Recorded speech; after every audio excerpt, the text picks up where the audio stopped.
Tu cherches à tout savoir du jeu du douanier contrebandier ou aussi appelé le policier voleur? Ne bouge pas, t'es au bon endroit. Moi c'est Dub et sur cette chaîne tu retrouveras un ensemble de vidéos te permettant d'être un animateur au top. Alors pense à t'abonner. Déjà je vais vous expliquer grossièrement le jeu. C'est un jeu compétitif où deux équipes vont s'affronter. D'un côté les policiers et de l'autre les voleurs. Les voleurs ont récupéré beaucoup d'argent lors d'un braquage d'une banque et ils doivent ramener leur butin au plus vite possible à leur planque. Mais un problème va se livrer à eux. Sur la route, il y a des policiers. Les voleurs vont devoir cacher leur butin sur eux et tenter de traverser le terrain sans se faire toucher par la police. S'ils se font toucher, alors le policier aura le droit de procéder à une fouille au corps pendant 10 secondes avant de relâcher le voleur. À la fin du temps imparti, on compte l'argent récupéré par les voleurs et les rôles s'inversent. Alors dit comme ça, c'est super et ça peut paraître facile, mais en fait, pas vraiment. Dans ce jeu, il y a de nombreuses subtilités et il faut les connaître. Alors, premièrement, réfléchissez à votre terrain. Ça peut paraître évident, mais votre terrain va avoir un rôle essentiel dans votre animation. Pour ce jeu, je vous recommande de jouer dans un espace qui possède quelques obstacles, genre des arbres, des bancs, etc. Déjà, pour vous cacher un minimum du soleil et pour permettre aux joueurs d'esquiver leurs adversaires. Mais aussi et surtout pour permettre aux voleurs de se mettre à l'abri quand ils vont cacher leur butin sur eux. D'ailleurs, les voleurs peuvent se faire toucher à l'aller, mais pas au retour. Donc dans votre terrain, prévoyez une zone où ceux-ci pourront revenir à leur base sans risque.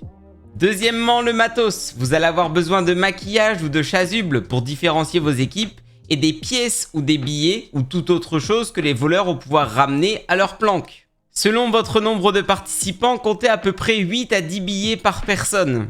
Et prévoyez aussi 2 bacs pour que les voleurs puissent récupérer les billets à l'aller et les redéposer une fois arrivés à leur planque. Troisièmement, les règles, et là il y en a plusieurs. Interdit de cacher les billets dans les orifices, tels qu'ils soient, oreilles, nez, bouche, parties intimes. Qui dit interdit de cacher, dit aussi interdit aux policiers d'aller fouiller à ces endroits-là. Lorsqu'un policier touche un voleur, le voleur doit s'arrêter en écartant les bras et compter jusqu'à 10 à voix haute. Mais il ne faut pas compter trop rapidement, et si ça se passe pas comme prévu et que les joueurs comptent trop vite, stoppez le jeu et ajoutez cette règle. Lorsque vous comptez, vous devez ajouter le mot crocodile entre chaque chiffre. Exemple, 1 crocodile, 2 crocodiles, 3 crocodiles, et normalement, y a plus de problème. Oh là là, je viens de te donner une technique de fou furieux là. Bah moi je trouve ça mérite son pouce bleu, après bon c'est toi qui vois. Vous avez là les grosses règles, la base même si je puis dire. Maintenant les variantes ça sera à vous de les choisir pour que le jeu vous appartienne. Soit seul le policier qui a touché le voleur a le droit de le fouiller, soit ils peuvent être plusieurs policiers à fouiller le voleur. Une fois le voleur touché, il dispose d'une immunité de 3 secondes avant de pouvoir se refaire toucher à nouveau. Une fois le voleur touché, le policier qui a fait la fouille n'a pas le droit de retoucher cette personne avant son prochain passage. Les voleurs ne peuvent pas cacher plus d'un billet sur eux. Les voleurs peuvent cacher jusqu'à 3 billets sur eux lors d'un seul et même passage.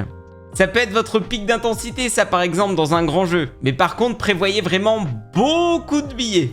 Pour les billets, soit ils ont tous la même valeur et une pièce correspond à 1 point, soit les pièces valent 1 point, les billets 2 points, etc. À la fin, l'argent récolté par les policiers sont soustraits de la somme récupérée par les voleurs. L'argent récolté par les policiers est compté pour départager les équipes en cas d'égalité à la fin des 2 tours. Soit le jeu prend fin quand il n'y a plus de billets, soit il y a un chrono et les joueurs doivent s'arrêter quand celui-ci va sonner. Si tu as des questions, je t'invite à me les poser en commentaire ou directement sur l'un de mes live Twitch pour avoir une réponse en direct, le lien est en description. Clique, clique, clique, clique, clique sur la vidéo. Clique, clique, clique, clique, clique sur la vidéo.